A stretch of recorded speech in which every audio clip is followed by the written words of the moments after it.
तो जय भोले की दोस्तों, शाम का वक्त हो चुका है और अब हम निकल चुके हैं दशाश्वमेध घाट की ओर। ये वही घाट है जो अपनी शाम की आरती के लिए प्रसिद्ध है पूरे संसार भर में।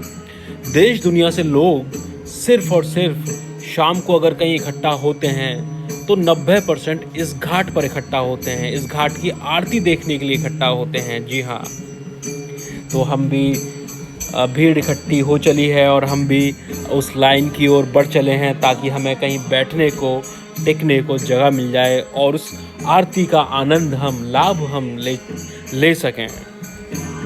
तो इस घाट के बारे में बहुत सारी कहानियाँ, बहुत सारी जनश्रुतियाँ प्रचलित हैं। तो उनमें से कुछ इस प्रकार हैं। काशी खंड में इस बात का वर्णन है कि शिव प्रेषित ब्रह्मा जी द्वारा इस घाट पर अश्वमेध यज्ञ का आयोजन किया गया था और 10 घोड़ों की बलि देने की वजह से इस घाट का नाम पड़ा दशाश्वमेध घाट।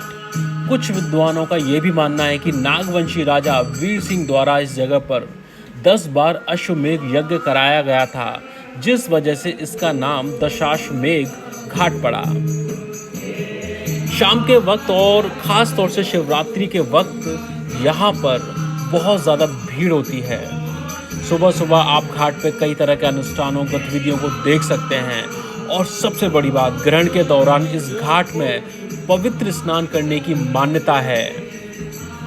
वैसे तो दशाश्वमेध घाट यानी कि ये घाट हिंदुओं के लिए अत्यधिक धार्मिक महत्व रखता है। इसकी कहानी एक और कुछ इस प्रकार है। जब शिव जी मंदरांचल पर्वत या मंदरा पर्वत पर रहते थे तब काशी पर राजा देवदास का शासन था। उन्होंने भगवान ब्रह्मा से कहा कि जब तक वे काशी पर शासन कर रहे हैं तब तक वो सभी देवताओं और दिव्य प्राणियों को काशी से दूर रखें। भगवान ब्रह्मा ने उनकी शर्तों पर सहमति जताई और वादा किया कि राजा काशी में रहने और आने वाले सभी को उनके धार्मिक कार्यों में मदद करेंगे। देवदास एक बहुत ही उदार और धार्मिक राजा साबित हुए।